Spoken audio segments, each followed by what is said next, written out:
The first frost of October was meant to be a seasonal warning, but for Madeline Gable, it was a death sentence. Standing in the gravel driveway, with nothing but a black trash bag of clothes and exactly $7.43 in her pocket, she watched the bank's heavy brass padlocks snap shut on her front door. Winter in rural Maine doesn't just freeze you, it buries you.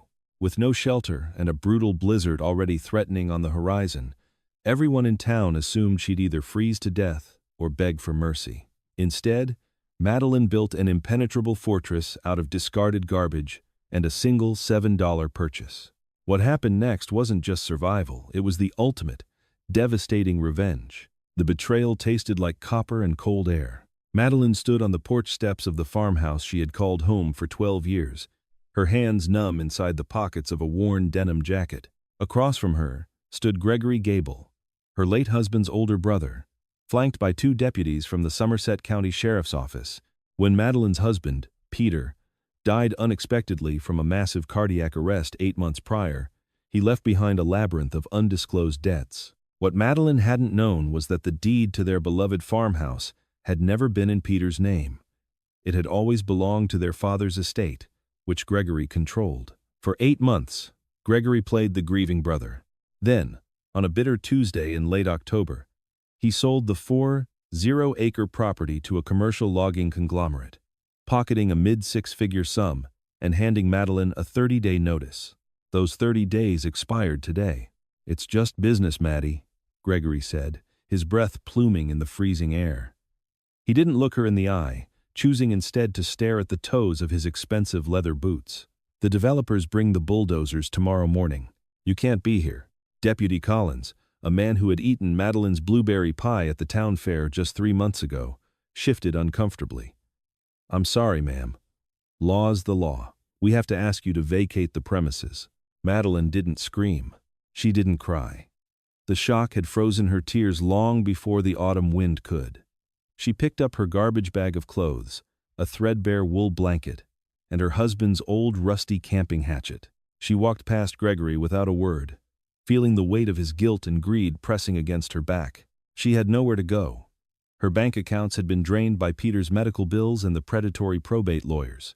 Her car, an ancient sedan, had blown its transmission 3 weeks ago and had already been towed for scrap. All Madeline had to her name was a half-acre strip of useless land 5 miles up the highway, a rocky, tree-choked ravine that Peter had bought years ago at a tax auction for $300, intending to use it as a hunting camp before realizing it was essentially a swamp. It was unbuildable, unsellable, and isolated. It took her 3 hours to walk the 5 miles along the shoulder of Route 15. The wind howled through the skeletal branches of the birch and oak trees, stripping the last of the dead brown leaves. By the time she reached her plot, marked only by a rusted surveyor's pin in the dirt, the sun was dipping below the horizon, painting the sky in a bruised, icy purple. The temperature plummeted to 28 degrees. Madeline huddled under a dense cluster of evergreen pines, wrapping the wool blanket tightly around her shivering shoulders. The ground was damp from a recent rain, sinking the cold straight into her bones. She spent the entire night curled into a tight ball, her teeth chattering so violently she thought they might crack. As dawn broke, pale and indifferent, Madeline realized a terrifying truth. She was experiencing the early stages of hypothermia. Her fingers were clumsy, her mind sluggish. The Farmer's Almanac had predicted the first major snowstorm of the season would hit in less than 5 days. If she didn't have 4 walls and a roof by then, she would die on this rocky patch of dirt, and Gregory would inherit this final piece of land, too. She needed shelter, but she had no lumber, no tools besides a rusty hatchet, and exactly $7.43 in her pocket. Desperation breeds a dangerous kind of genius.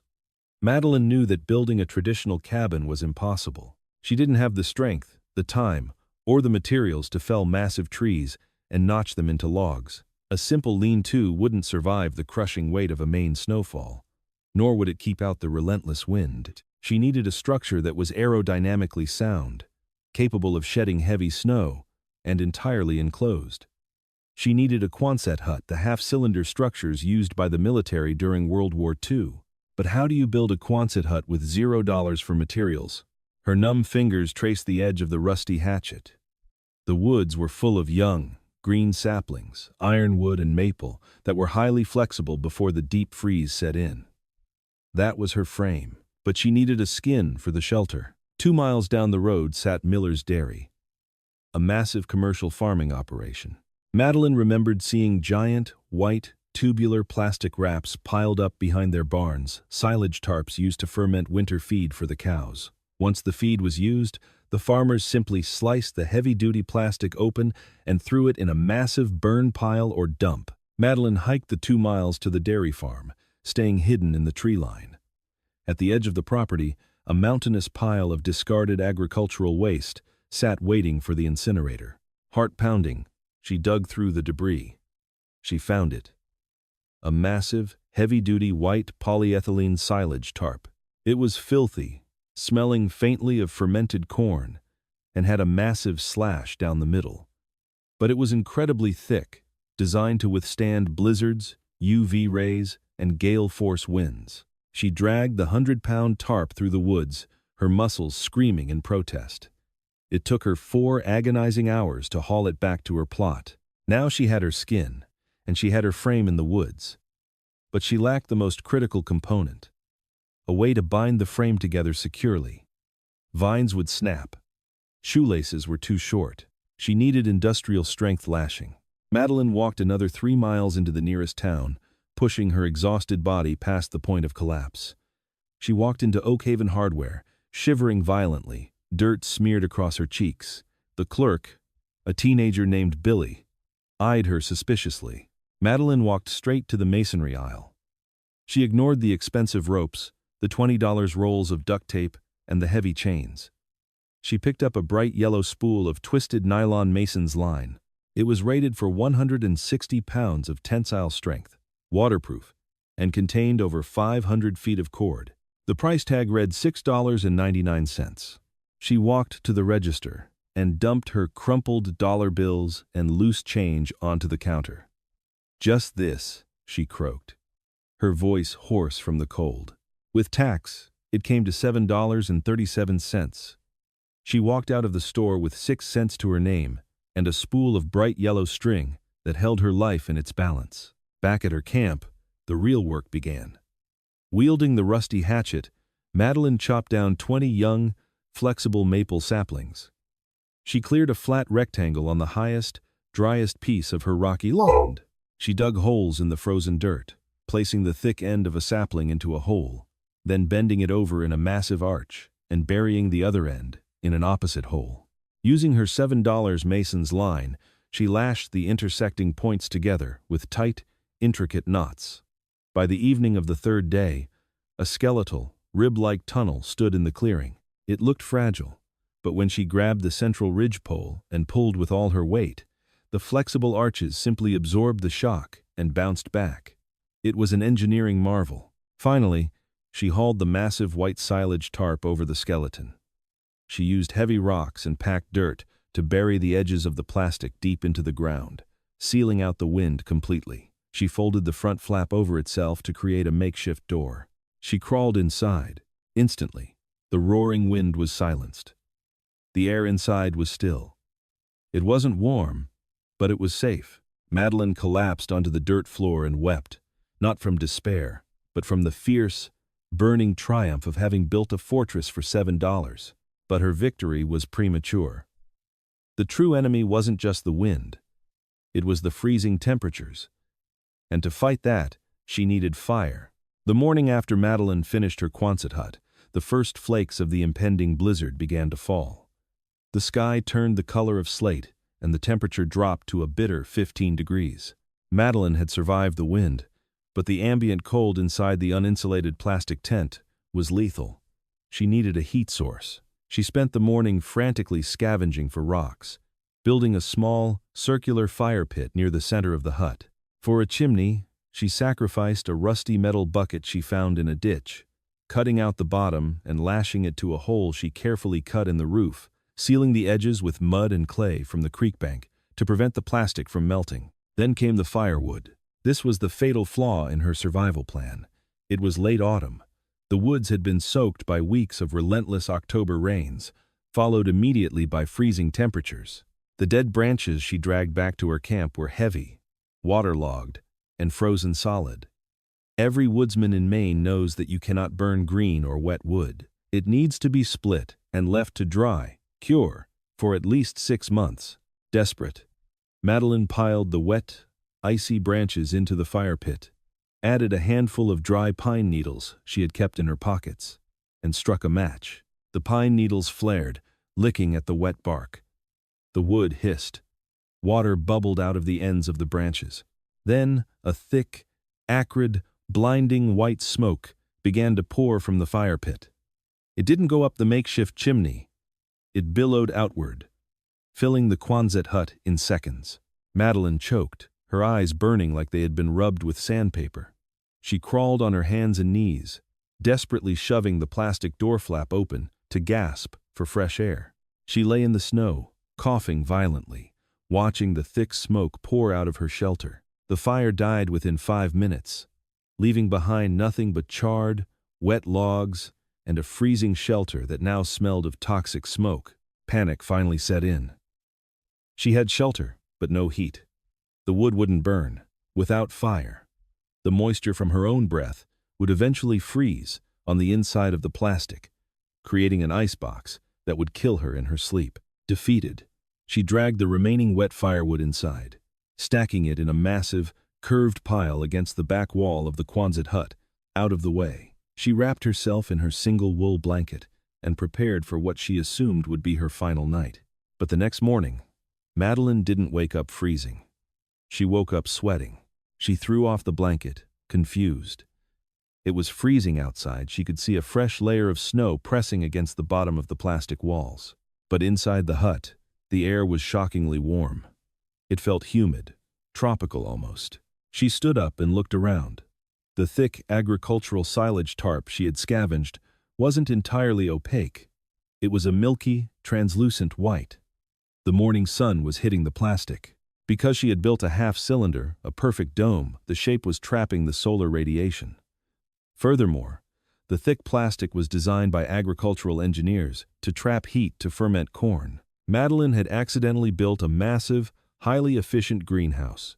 She walked to the back of the hut where she had stacked the waterlogged firewood. As she got closer, she heard a faint hissing and cracking sound. She placed her hand over the woodpile. Heat was radiating off the logs.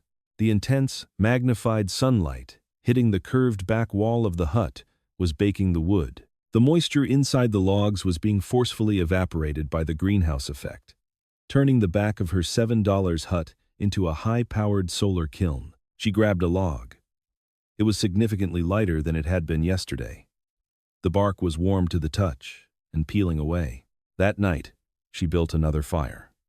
She placed the keyline dried wood into the pit. She struck a match. The wood didn't hiss.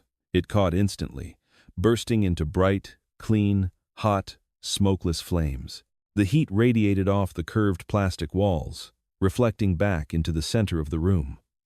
It was 75 degrees inside her hut, while a blizzard raged outside. 2 days later, a familiar, heavy-duty truck slowly crunched down the snow-packed highway. Gregory Gable sat in the heated cab of his $60,000 Ford Raptor, peering into the woods.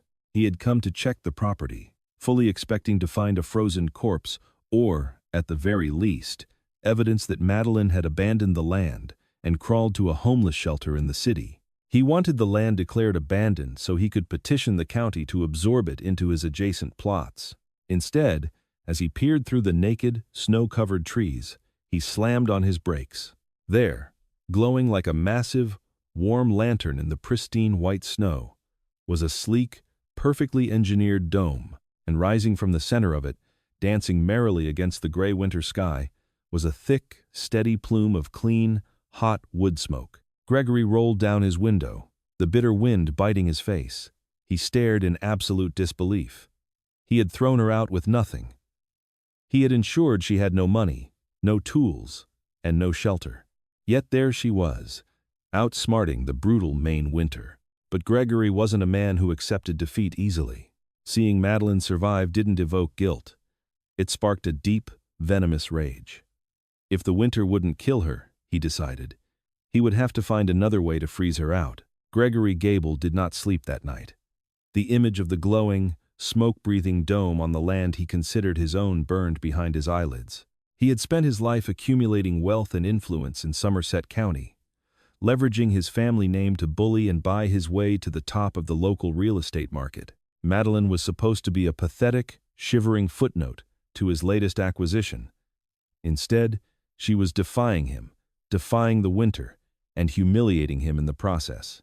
The next morning, Gregory drove his truck directly to the municipal building in town. He bypassed the front desk, ignoring the town clerk, Carla Jenkins, and pushed his way into the cramped office of David Henderson, the county's chief code enforcement officer.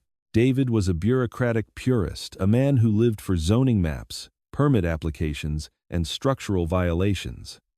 Gregory slammed his hands on David's desk.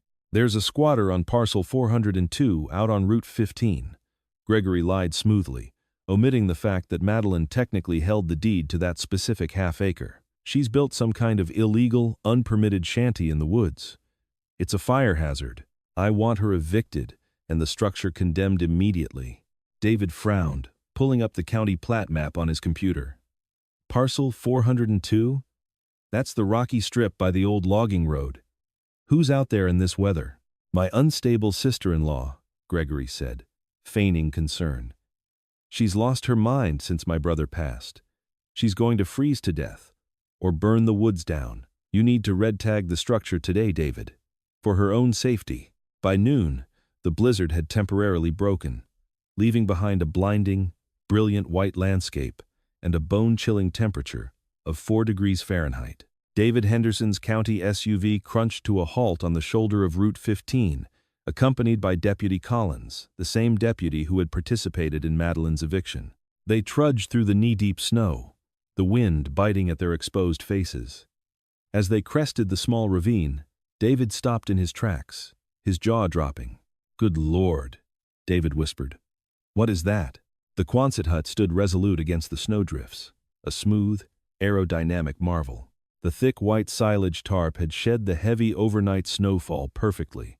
The snow simply slid down the curved sides, packing against the base and acting as natural, dense insulation against the wind. David pulled out his clipboard, marching up to the structure. "Hello! County Code Enforcement! Step outside, please!" The plastic flap peeled back. Madeline stepped out. She wasn't shivering. In fact, she was wearing only a light sweater over her t-shirt, her face flushed with warmth. The air escaping from the hut behind her was a wave of humid, 70-degree heat. "Madeline Gable," David said, clicking his pen. "I'm issuing a cease and desist and an immediate condemnation order on this structure. You are in violation of Maine Residential Building Code, Section 105.1. You have constructed a residential dwelling without a foundation, without approved heating systems, and without a building permit. You have to vacate." Gregory, who had followed them in his own truck, stepped out from behind a snow-draped pine tree, a smug, triumphant smile playing on his lips. "It's over, Maddie. Grab your trash bag." Madeline didn't flinch. She looked at David Henderson, then at Gregory. When she had walked to town to buy the Mason line, she had spent an extra hour in the warm public library, anticipating this exact moment. She knew Gregory's playbook. "This is not a residential dwelling, Mr. Henderson," Madeline said clearly, her voice steady and ringing through the freezing air. David scoffed. "You're living in it. It's a dwelling." "No," Madeline corrected, pulling back the flap entirely so David could see inside. According to Somerset County Zoning Ordinance, Chapter 4, Section B, temporary agricultural structures, including hoop houses, high tunnels, and greenhouses under 200 square feet, on unzoned rural tracts, are strictly exempt from residential building permits and foundation requirements. David blinked, caught off guard. He peered inside. The interior was massive, bright from the translucent plastic, and sweltering. And there, lined up along the southern-facing curved wall where the sun hit hardest, were 3 plastic trays she had scavenged from the dairy farm dump. Inside them, resting in damp dirt, were hundreds of wild pine nuts and scavenged acorns, germinating in the tropical heat of the solar kiln. "This is an agricultural high tunnel," Madeline stated flatly. "I am stratifying seeds for a spring timber reclamation project. I am simply monitoring my crop." David Henderson stared at the trays. He stared at the smooth, arched engineering of the saplings. He was a stickler for the law, and the law was black and white. "She's lying!" Gregory snapped, stepping forward, his face turning purple. "She's sleeping in there. The ordinance doesn't prohibit a farmer from resting in their greenhouse, Gregory," David said slowly, lowering his clipboard. He looked at Madeline with a sudden, grudging respect. He turned to the deputy. "Collins, measure the footprint." Deputy Collins paced off the exterior. "Looks to be about 10 by 15, sir. 150 square feet, well under the 200-foot limit." David capped his pen. "It meets the agricultural exemption. The heating source is an open-pit biomass burn, standard for rural agricultural smudging. There's no violation here." He turned to Gregory. "I can't condemn a greenhouse on her own property, Greg. Let's go." Gregory was paralyzed with fury. He watched the officials trudge back to their vehicle. He locked eyes with Madeline. The smugness was gone, replaced by a dark, dangerous malice. He didn't say a word as he turned and walked back to his truck. But Madeline knew the look in his eyes. The legal route had failed. The next attack would not be on paper. The temperature that night plummeted to 12 below zero. It was the kind of cold that shattered tree bark and froze the moisture inside your lungs if you breathed too deeply. Inside the Quonset hut, Madeline sat cross-legged near her fire pit, feeding small, perfectly killine dried maple branches into the flames. She was hyper-aware of her surroundings. Her victory over code enforcement was thrilling, but she knew Gregory. He was a man who viewed every defeat as a personal insult requiring total destruction. At 2 a.m., the wind died down, leaving an eerie, dead silence over the frozen woods. Madeline was dozing, her hand resting instinctively on the handle of her rusty hatchet. Crunch. It was faint. The sound of snow compressing under heavy boots. Madeline's eyes snapped open. She held her breath, staring at the translucent white walls of her shelter. The moonlight cast faint, blurry shadows against the plastic. A large, hulking silhouette moved slowly along the backside of the dome, near where she stacked her firewood. Gregory had parked a mile away and hiked through the deep snow. He was dressed in a black Sub-Zero parka, his face wrapped in a ski mask. In his right hand, he held a $300 custom-forged, serrated hunting knife. If he couldn't evict her legally, he would destroy her only protection against the elements. Slashing the tent in 12 below weather would flood the shelter with lethal cold instantly. She would have to run to the highway for help, abandoning the structure forever. Madeline watched the shadow raise an arm. Re-e-eep. The sound was deafening inside the quiet dome. Gregory drove the serrated blade into the heavy-duty silage tarp and pulled down with all his weight. But agricultural silage wrap isn't like a cheap camping tent. It is a multi-layered, UV-treated, high-density polyethylene reinforced with microscopic nylon webbing designed to withstand the horns of angry cattle and the blades of tractors. The knife fought the material, binding in the thick plastic. Gregory grunted, forcing the blade down, managing to carve a jagged, 3-foot gash before the knife became hopelessly wedged in a knot of melted, reinforced hem. The moment the seal was broken, the physics of the dome reacted violently. The intense heat inside rushed out of the gash, pulling a vacuum that sucked the negative 12 degrees Fahrenheit air straight into the shelter. It was like opening the door of an airplane at 30,000 feet. A cloud of frozen vapor exploded into the room. Madeline didn't scream. Survival had stripped away her fear, leaving only pure, crystalline adrenaline. She grabbed the hatchet, lunged toward the front flap, and burst out into the freezing night. Gregory was still struggling to rip his knife free from the tough plastic. Hearing Madeline burst from the front, he panicked. He abandoned the blade, leaving it stuck in the tarp, and turned to sprint into the woods. Madeline saw the black figure retreating into the tree line. She didn't chase him. She couldn't. The ambient temperature inside her shelter was plummeting by the second. In less than 5 minutes, her sanctuary would become an icebox, and the fire would be choked out by the sheer volume of freezing wind. She rushed to the back of the hut. The 3-foot gash was gaping open. She grabbed the heavy knife, still wedged in the plastic, and yanked it free, tossing it into the snow. She needed to patch it. Now. But tape wouldn't stick to freezing, wet plastic, and she didn't have any anyway. The mason line couldn't sew through the rigid material without a massive needle. She ran back inside. The temperature had already dropped from 70 to 40 degrees. She grabbed a tin can she had used for boiling snow, rushed outside, and used the hatchet to frantically chip away at the bark of a massive white pine tree nearby. She collected handfuls of hard, frozen pine resin, the tree's natural sap. She sprinted back inside, threw the resin into the tin can, and shoved it directly into the hottest coals of the fire pit. Within seconds, the hard resin melted into a boiling, sticky, golden liquid. She grabbed a handful of fine, black charcoal ash from the edge of the fire and dumped it into the boiling sap, stirring it furiously with a stick. She had just created primitive epoxy, a waterproof, weatherproof, industrial-strength glue used by indigenous tribes for centuries to waterproof birch-bark canoes. She grabbed a spare scrap of the silage tarp she had saved.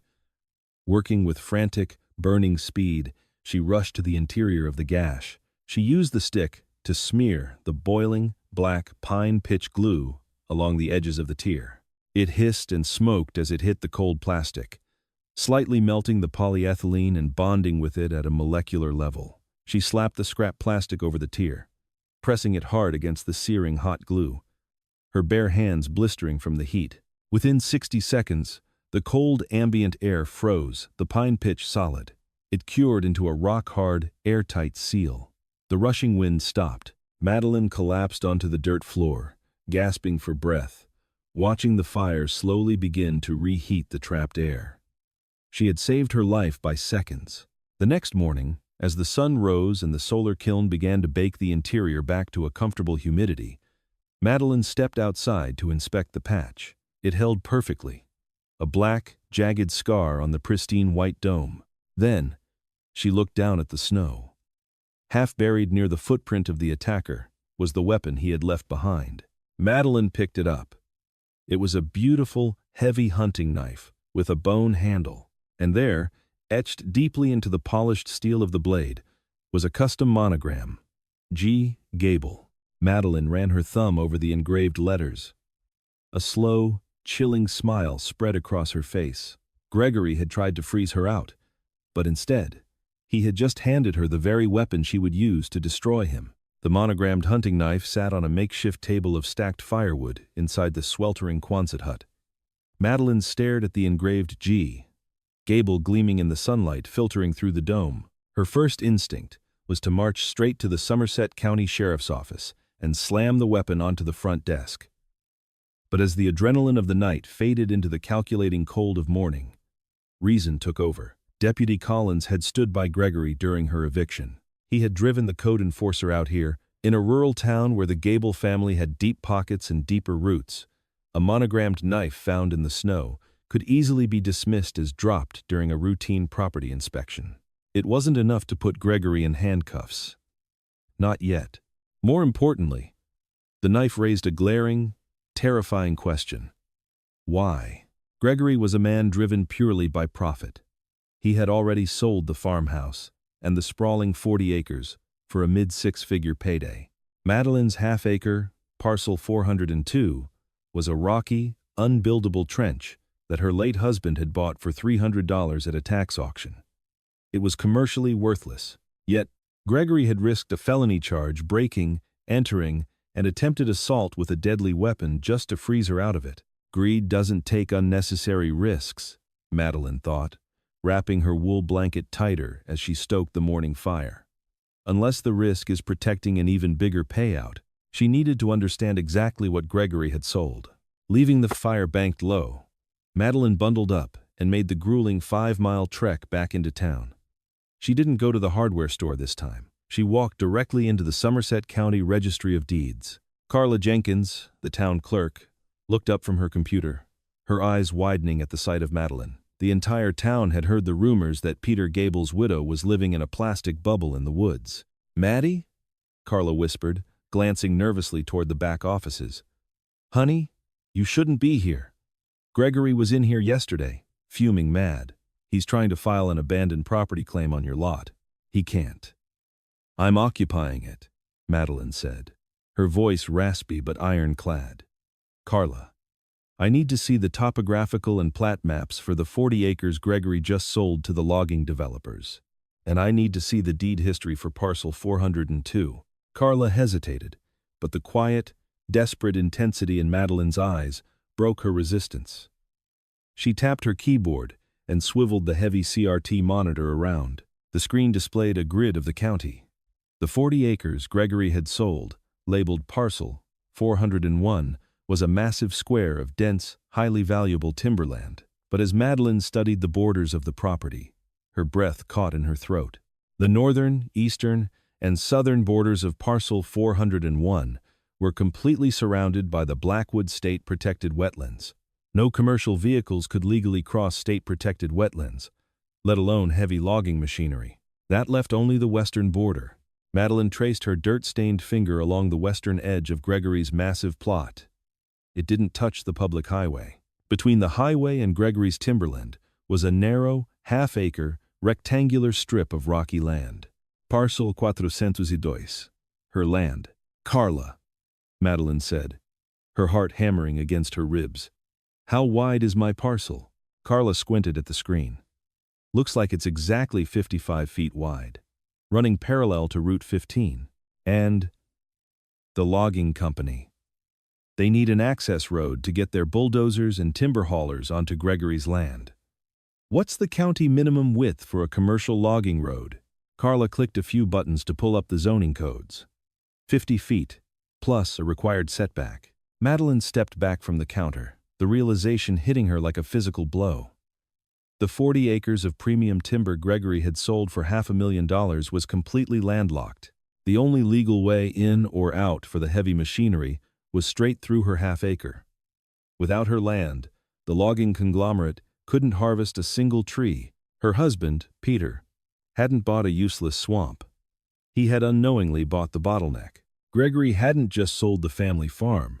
He had signed a contract with a multi-million-dollar logging corporation, guaranteeing them commercial access, an access he did not legally own. If Madeline refused to grant an easement, the logging company would void the contract, demand their money back, and likely sue Gregory for commercial fraud. He was desperate to evict her, to declare the land abandoned, and to absorb it before the logging company arrived with their bulldozers and realized they had been sold a cage with no door. Madeline thanked Carla and walked out into the freezing air. The wind whipped her face, but she didn't feel the cold. She felt dangerous. Gregory had thrown her out to die in the winter, over a technicality in a deed.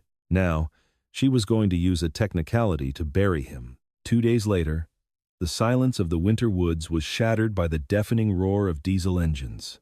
Madeline stood outside her Quonset hut, the monogrammed hunting knife securely tucked into the waistband of her jeans, hidden beneath her heavy sweater. She watched as a convoy of heavy machinery rumbled down. Route 15, a massive yellow bulldozer, a feller buncher, and a luxury black SUV pulled onto the gravel shoulder directly in front of her property. A tall man in an expensive tailored wool coat and a hard hat stepped out of the SUV. He looked completely out of place against the raw Maine winter. This was Harrison Blake, the regional acquisition manager for Apex Timber Holdings.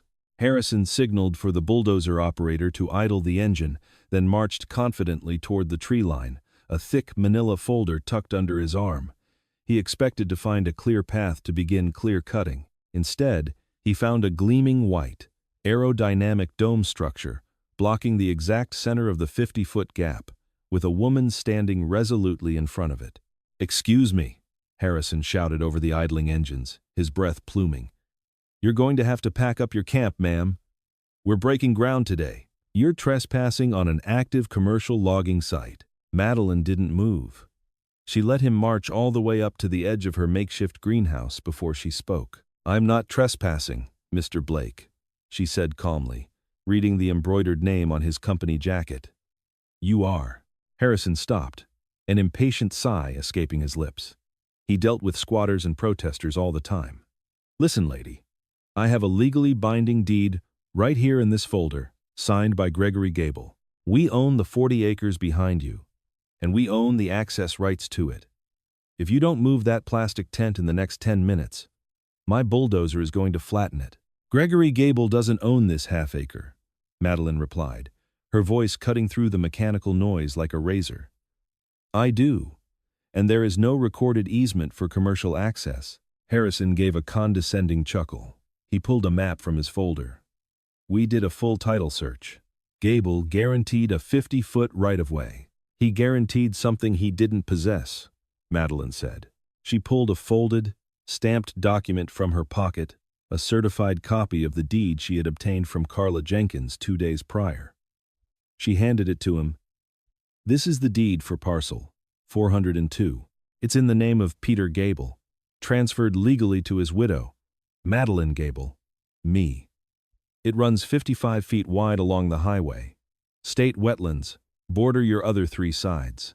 Harrison's confident smirk vanished as his eyes scanned the embossed county seal and the property lines. The color drained from his face. He was a corporate shark, and he instantly recognized a catastrophic legal bottleneck. He lied to us, Harrison muttered, looking up at the narrow gap in the trees, then back at the deed. He signed a commercial warranty deed stating the access was unencumbered. That's called fraud, Mr. Blake, Madeline said. We paid him $600,000 for the timber rights, Harrison snapped, panic edging into his voice. If we can't get our rigs through here, the timber is worthless. We have crews on the clock. Millions tied up in this quarter's projections. That sounds like an issue between your lawyers and Gregory's bank accounts, Madeline said smoothly. Harrison ran a hand over his face. Look, Mrs. Gable, we have deep pockets. Name your price for an easement. 5,000? 10,000? We can cut you a check today, and you can get out of the cold. I don't want an easement, Madeline said. She stepped closer, reaching under her sweater. Harrison tensed, but Madeline slowly produced the heavy, bone-handled hunting knife. She held it out so the sunlight caught the G. Gable engraving. 2 nights ago, when Gregory realized I wasn't going to freeze to death out here, he came in the middle of the night and tried to slash open my shelter in 12 below weather. He dropped this when I chased him off. Harrison stared at the knife, horrified. He was a businessman, not a thug. The realization of what he had entangled his company in was dawning on him. I'm not going to grant you an easement, Mr. Blake, Madeline continued, her eyes locked onto his. Because I'm not keeping this land, and I'm not going to the police with this knife, either. Not yet. Then what do you want? Harrison asked, completely off balance. Madeline smiled a cold, calculated expression that rivaled the Maine winter. I want you to call Gregory Gable. Tell him there is a title dispute on the access road, and he needs to come down here immediately to clear it up with the bulldozer foreman. Don't tell him I'm involved. Just get him here. Harrison looked from the knife to the resolute woman, to the idling bulldozer. He pulled out his cell phone. And then what? And then, Madeline said, we are going to force Gregory to buy this half-acre of land from me, and you are going to help me negotiate the price. Less than 40 minutes later, the roar of a high-performance engine cut through the steady hum of the idling logging equipment. Gregory's black Ford Raptor came tearing down the snowy shoulder of Route 15, fishtailing slightly before slamming to a halt behind Harrison Blake's SUV. Gregory practically leapt out of the cab, his face a mask of aristocratic fury. He stomped through the snow, not even glancing at the white plastic dome, his eyes fixed entirely on the corporate manager. Blake, what the hell is the holdup? Gregory barked, his breath pluming in the freezing air. I'm paying contractors by the hour to clear this lot. Why is that bulldozer sitting in park? Run that garbage tent over and let's get moving. Harrison Blake didn't flinch. He slowly closed his manila folder and crossed his arms over his expensive wool coat. I can't do that, Greg. And you know exactly why. Gregory stopped, confusion momentarily replacing his anger. What are you talking about? You have the deed. I gave you unencumbered commercial access. You lied, Gregory. A calm, icy voice echoed from the side of the bulldozer. Gregory whipped his head around. Madeline stepped out from the shadow of the massive yellow machine. She wasn't shivering. She stood tall, her posture radiating in terrifying, quiet authority. "You?" Gregory sneered, recovering his bravado. He looked back at Harrison. "Is this a joke? Call the sheriff, Blake. Get this squatter off my property." "It's not your property, Greg," Harrison said, his voice dripping with corporate disgust. He pulled the certified deed copy from his pocket and shoved it into Gregory's chest. Parcel 402, owned entirely by Madeline Gable, 55 feet wide, dead center of the only dry access point to the timber lot. You sold Apex Timber 40 acres of premium wood that we legally cannot touch. Gregory snatched the paper, his eyes darting frantically over the county seals and property lines. The blood slowly drained from his face, leaving his skin the color of dirty snow. This is a clerical error. The farm estate absorbed this strip years ago. Peter kept it in his own name. Madeline interrupted, taking a slow step forward. He always told me it was a worthless piece of swamp. Turns out, it was the lock to your entire fortune, and I hold the only key. "You vindictive bitch," Gregory hissed, stepping toward her, his fists clenching. He was a large man, used to intimidating his way out of corners. "I will tie you up in court for 10 years. I will bleed you dry with legal fees until you beg me to take this dirt off your hands." "You don't have 10 years, Gregory," Harrison interjected coldly. "Apex Timber has heavy machinery on lease, crews on payroll, and a quarterly quota to meet. You signed a warranty deed, guaranteeing access. You committed commercial real estate fraud. If those dozers aren't moving dirt by noon tomorrow, my corporate attorneys will file a breach of contract lawsuit so massive it will liquidate everything you own. We will take your house, your trucks, your bank accounts, and we will see you indicted for fraud." Gregory staggered back a half step. The reality of his trap was closing in. He was caught between a multi-million-dollar logging conglomerate and the woman he had tried to leave for dead. He swallowed hard, panic finally breaking through his arrogant facade. He looked at Madeline, forcing a tight, patronizing smile. Okay, Maddie. You made your point. You played a good hand. I'll buy the strip from you. $5,000. That's 10 times what Peter paid for it. You can finally afford an apartment in town." Madeline didn't smile. She reached under her heavy wool sweater. "I don't want $5,000. Gregory," she said softly. She pulled her hand out. Gleaming in the harsh winter sunlight was the heavy, bone-handled hunting knife. She held the blade flat, exposing the deep, custom engraving. G. Gable. Gregory gasped, his eyes locking onto the weapon. His hand instinctively went to his empty hip pocket. 12 degrees below zero, Madeline said, her voice dropping to a dangerous whisper. "You came in the middle of the night and tried to slash my shelter open. If I hadn't woken up, I would have frozen to death in my sleep. That's not just trespassing, Gregory. That's attempted murder." Harrison Blake took a sharp step back, staring at Gregory with absolute horror. "Are you out of your mind, Gable?" "She's lying!" Gregory shouted, his voice cracking with desperation. "She stole that from my house." "My fingerprints aren't on the handle, Gregory. Yours are," Madeline lied smoothly, knowing he wouldn't risk calling her bluff. "And Deputy Collins knows exactly where I've been living. If I walk into the sheriff's station right now and hand this to them, explaining how you tried to freeze me out to cover up your real estate fraud, how long do you think you'll survive in a state penitentiary?" Gregory was hyperventilating now. The cold air stung his lungs. He was completely, utterly trapped. "What do you want?" he choked out, his shoulders slumping in defeat.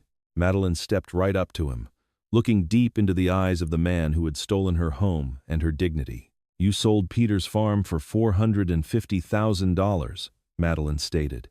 "You claimed it was to pay off his debts. I know there were no debts. You stole my life, Gregory. Now, I'm taking it back." She pointed to the narrow, rocky gap between the snow-covered trees. "The price for a permanent commercial easement across parcel 402 is exactly $450,000, paid in full." Today. By wire transfer. That's extortion, Gregory screamed, spit flying from his lips.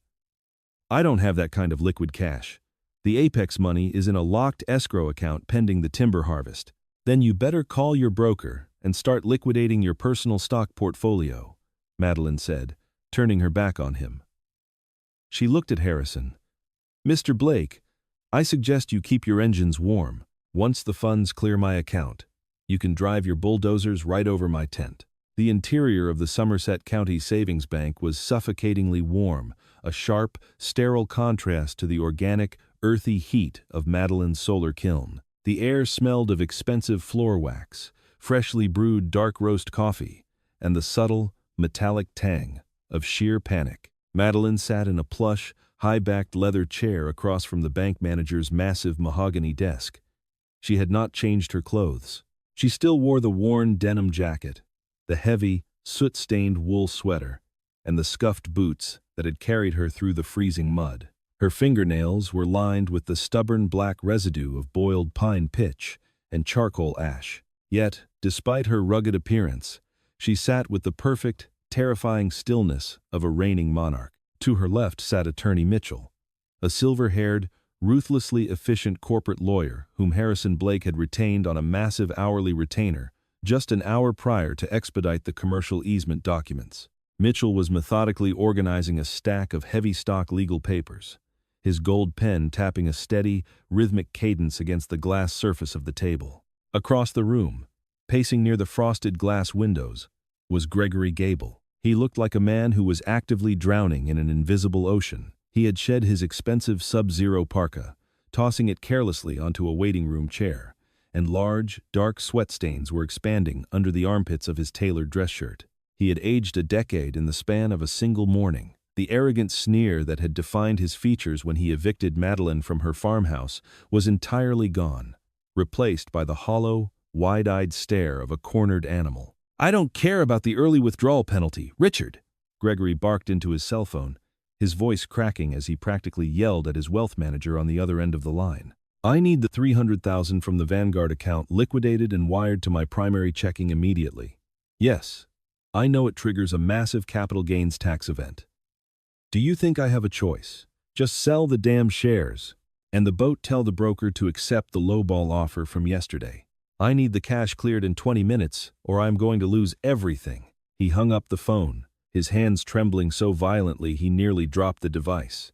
He turned to look at Madeline, his chest heaving. "Are you happy now, Maddie? Are you enjoying this? You're bankrupting your own family." Madeline didn't blink. She slowly reached into the deep pocket of her denim jacket and let her fingers brush against the bone-handled hunting knife hidden within. "You aren't my family, Gregory. Family doesn't lock you out in a blizzard.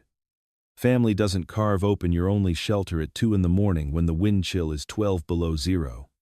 You aren't family. You're just a man who made a very expensive miscalculation."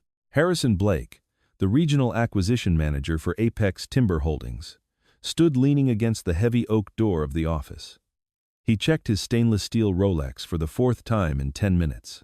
His patience was completely exhausted. He had bulldozers idling at $200 an hour and a board of directors expecting a progress report by the end of the business day. "Tick-tock, Gregory," Harrison said, his voice dripping with corporate disdain. "My legal team is literally drafting the breach of contract and fraud lawsuit as we speak. If we don't have a legally binding, unencumbered easement across parcel 402 by 3 o'clock, I am pulling my crews off the site. The deal for the 40 acres is voided, and we will come after your personal estate for the financial damages incurred by your fraudulent warranty deed." "The money is coming," Gregory hissed, wiping a thick bead of sweat from his forehead with the back of his trembling hand. He walked over to the bank manager's desk and collapsed into the chair next to Madeline. He couldn't even bring himself to look at her directly. He stared at the polished wood, his jaw tight, his breathing shallow. Mr. Caldwell, the branch manager, cleared his throat uncomfortably. He had known the Gable family for 20 years. He had approved the mortgages on their properties and managed their business accounts. Seeing the eldest Gable brother brought to his knees by the widow everyone assumed had frozen to death was a shock to his conservative sensibilities. "I have the incoming wire alerts pulled up on my terminal," Caldwell said softly, his fingers hovering over the mechanical keyboard. "We are just waiting on the clearinghouse, Gregory. The bridge loan you authorized against your primary residence has already been deposited. We are just waiting on the brokerage liquidation." The office fell into a heavy, agonizing silence, punctuated only by the ticking of the antique grandfather clock in the corner of the room. Madeline used the time to reflect. She thought about the night she had spent huddled in a ball on the frozen ground, her teeth chattering so hard they ached, her mind slowly shutting down from the early stages of hypothermia. She thought about the agonizing 4-hour drag of the 100-pound silage tarp through the dark, wet woods. She remembered the blinding smoke of the wet wood, the desperate dash to boil pine sap before the cold killed her, and the absolute, raw terror of Gregory's shadow outside her plastic dome. She had survived it all. She had built a fortress for $7.37, and now, that same $7 investment was yielding an empire. Ding! The soft, electronic chime from Mr. Caldwell's computer cut through the room like a gunshot. Gregory flinched physically, his shoulders jumping up toward his ears. Caldwell adjusted his glasses, squinting at the glowing monitor. "Okay. The Vanguard wire has cleared. Gregory, your primary checking account now has the necessary funds. Are you ready to authorize the irrevocable transfer to Mrs. Gable's new private account?" Gregory closed his eyes. A single tear of pure, unadulterated defeat leaked from the corner of his eye and rolled down his flushed cheek. He was signing away the entire fortune he had stolen from his brother's estate, and then some. He nodded weakly. "Do it." Caldwell typed a rapid sequence of numbers, clicked his mouse twice, and hit the enter key. Transfer initiated. Processing. And confirmed. "The funds have been successfully routed." He turned his monitor so Madeline could see the screen. There, in stark black and white, was her new account balance. $6,000,000. Attorney Mitchell immediately slid the thick stack of legal documents across the desk toward Madeline. "Mrs. Gable, this is the irrevocable commercial easement. By signing this, you are granting Apex Timber Holdings, their subsidiaries, and their contractors a perpetual right-of-way across the 55-foot width of parcel 402 for commercial logging, transportation, and heavy machinery access. Do you understand these terms?" Madeline picked up the heavy gold pen Mitchell offered. The metal felt strange in her hand after weeks of holding only a rusty hatchet and rough, frozen bark. "I understand them perfectly." With a steady, deliberate hand, she signed her name at the bottom of the page. She didn't just sign it. She pressed the pen into the paper with the weight of her survival, ensuring the ink bled deep into the fibers of the page. She slid the paper back to Mitchell. "The bottleneck is open, Mr. Blake. You can drive your trucks through." Harrison Blake let out a massive, tension-relieving sigh. He stepped forward and extended his hand to Madeline. "Mrs. Gable, it has been an educational experience doing business with you. I don't think I've ever seen a real estate trap sprung quite so flawlessly." Madeline shook his hand. Her grip was calloused, hardened by manual labor, and surprisingly strong. "Just make sure your bulldozers stay within the 55 feet, Mr. Blake. Good afternoon." She stood up. She picked up her black plastic trash bag, the very same bag she had carried out of the farmhouse weeks ago, containing the few meager belongings she had left in the world. She slung it over her shoulder. She didn't offer Gregory a parting glance. He was already dead to her. A ghost of a man who had destroyed his own life through sheer, blinding greed. Madeline walked out of the bank manager's office, through the grand lobby, and pushed through the heavy glass double doors into the fading afternoon light. The brutal Maine wind whipped down Main Street, howling through the alleyways and rattling the street lamps. But for the first time in nearly a month, Madeline didn't feel the chill. She felt an overwhelming, radiating heat burning from the inside out. It was the warmth of absolute security. She walked 2 blocks down to the local diner, the bell above the door chiming merrily as she entered. The smell of frying bacon and hot coffee washed over her. She sat in a red vinyl booth, ordered a massive plate of eggs, hash browns, and the thickest steak they had on the menu. She paid with a crisp $50 bill she had withdrawn from the teller on her way out of the bank. She drank her coffee slowly, savoring the ceramic mug against her lips. A stark and beautiful contrast to the jagged tin can she had used to boil snow over a smoking fire.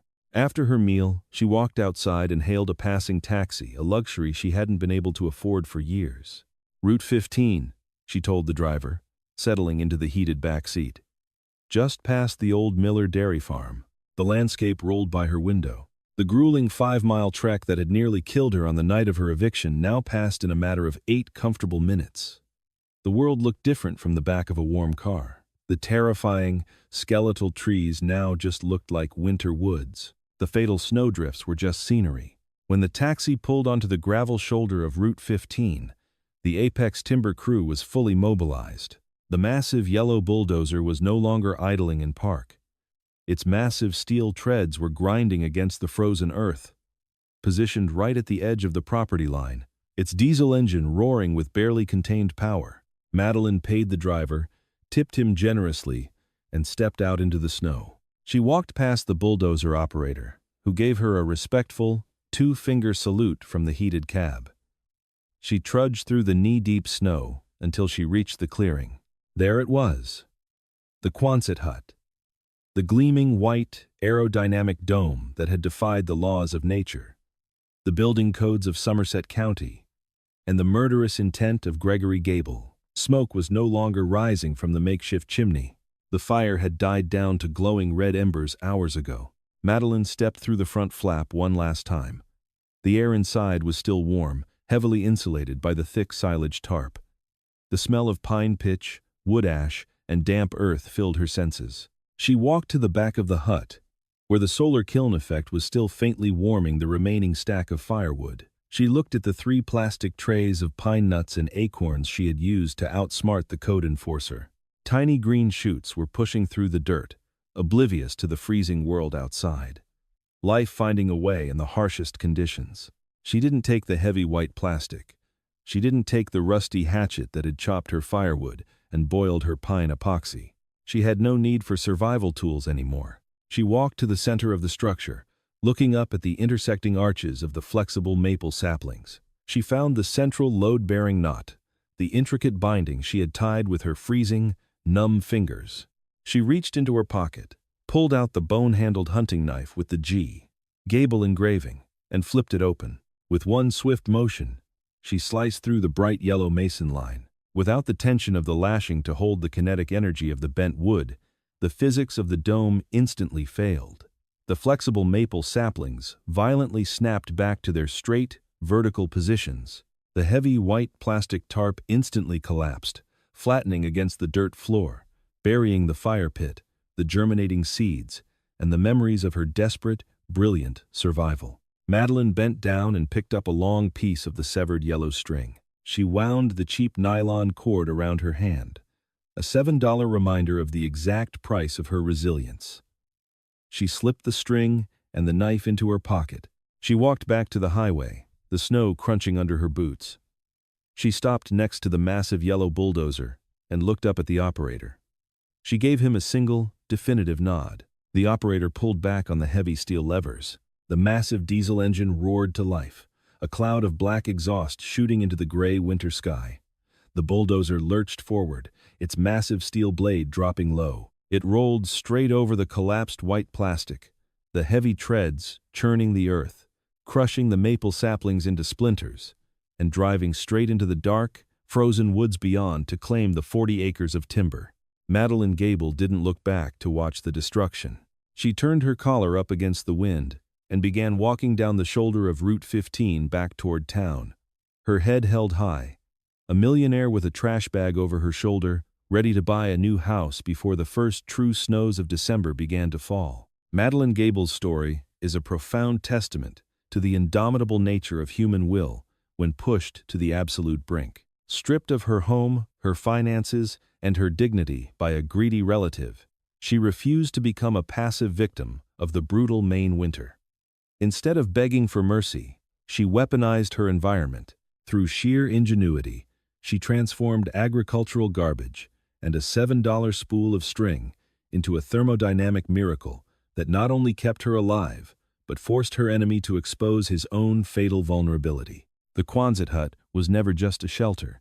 It was a carefully laid trap. By surviving the unsurvivable, Madeline leveraged a forgotten half-acre of rocky dirt into a massive financial victory, proving that true power doesn't come from inherited wealth or legal bullying, but from the quiet, calculating resilience of a mind that refuses to break.